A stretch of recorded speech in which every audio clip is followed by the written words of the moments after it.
अस्सलामु अलैकुम वरहमतुल्लाह। प्यारे बच्चों, आज हम बात करेंगे हिंदी की।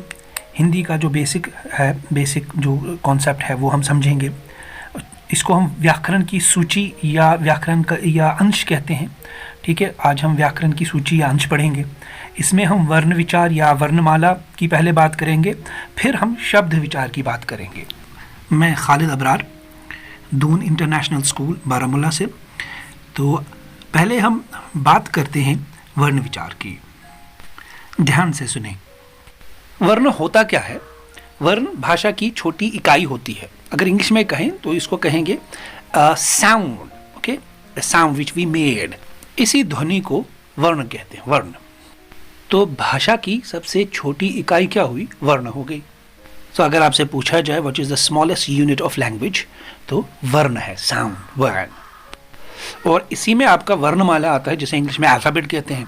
ओके, तो आ ई उ क ख ग ये वर्णमाला है, ये अल्फाबेट। तो यहाँ हमें क्या समझ में आया? वर्णों के व्यवस्थित या क्रमबद्ध समूह को वर्णमाला कहते हैं। अगर इंग्लिश में कहें तो combination of vowels and consonant sounds is an alphabet. So हमें ये समझ में आया कि वर्णों के व्यवस्थित के ऑर्गेनाइज्ड क्रमबद्ध भी कह सकते हैं समूह को, ठीक है, दिस कॉम्बिनेशन, उसको वर्णमाला कहते हैं या इंग्लिश में अल्फाबेट कहेंगे। अब वर्णमाला को दो भागों में डिवाइड किया है। एक तो हो गया स्वर और दूसरा हो गया आपका व्यंजन। स्वर 11 प्रकार के होते हैं और व्यंजन 33 प्रकार के होते हैं, या भी यूं कहें कि वावल्स जो हैं वो हिंदी में 11 प्रकार के होते हैं और कॉन्सोनेंट्स जो हैं वो 33 प्रकार के होते हैं। इंग्लिश में 44 होते हैं, 44 साउंड्स, लेकिन देवनागरिक लिपि में 52 वर्ण हैं। तो कुल वर्णों की ये संख्या क्या होगी? 52 होगी। स्वर और व्यंजन अगर मिलाएं तो 44 होते हैं। तो अगर हम ये कहें कि भाषा के अनिस्त्र में कुल वर्णों की कितनी संख्या है, तो वो 52 है, जिसमें 11 स्वर हैं, 33 व्यंजन हैं और बचे जो 8 हैं उनके बारे में हम बाद में बात करेंगे। अभी आप उनके बारे में कंफ्यूज हो जाओगे। तो बेटा, उच्चारण के दृष्टि से अगर देखा जाए तो दो भेद होते हैं, दो प्रकार के, स्वर और व्यंजन। तो पहले हम स्वर की बात करते हैं। शाब्दिक अर्थ में कहा जाता है कि 11 प्रकार के स्वर होते हैं। स्वर माने स्वर के अर्थ हैं वावल्स।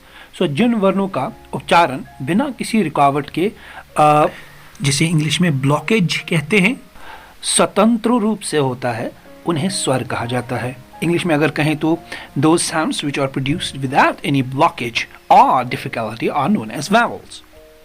इसका अर्थ क्या हुआ? जब हम बोलते हैं तो हमारे मुख से हवा निकलती है, तो वो बिना किसी बाधा के, बिना किसी रुकावट के, जब वो बिल्कुल स्मूथ तरीके से बाहर आती है तो उसे हम स्वर कहेंगे, vowels कहेंगे।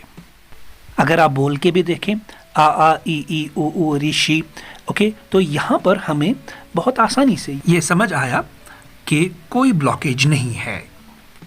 तो जिसका स्वतंत्र रूप से इस्तेमाल हो उसी को स्वर कहा जाता है, जो कि आपके 11 प्रकार के होते हैं। अच्छा, आ ई उ, अच्छा, ऋषि एक ये है, स्वर है। तो इसका जो उपयोग है ऋषि का, ये मुख्यतः संस्कृत के शब्दों में किया जाता है, जैसे ऋण, जैसे ऋषि, जैसे ऋतु। बाकी बचे ए उ, अच्छा, छोटा आ, छोटी, छोटी ई, बड़ा आ, बड़ी ई। यहाँ पर ध्यान रखना है कि हमें पढ़कर समझना है इन स्वरों को। तो बच्चों, अगर अब आपसे कोई पूछे कि स्वर के कितने भेद होते हैं, तो आपका जवाब क्या होगा कि स्वर के कितने भेद होते हैं? स्वर के 3 भेद होते हैं। 3 भेद होते हैं स्वर। इनमें से ह्रस्व स्वर पहला है, दूसरा दिद्ध स्वर और तीसरा पलुत स्वर। इन तीनों के बारे में इंशाअल्लाह मुस्तान हम दूसरी वीडियो में बात करेंगे। ठीक है, ह्रस्व स्वर क्या होता है, ओके, दिद्ध स्वर क्या होता है और पलुत स्वर क्या होता है, ये हम दूसरी वीडियो में बात करेंगे इंशाअल्लाह। तब तक टेक केयर, अल्लाह हाफिज़, अस्सलाम वालेकुम वरहमतुल्लाह।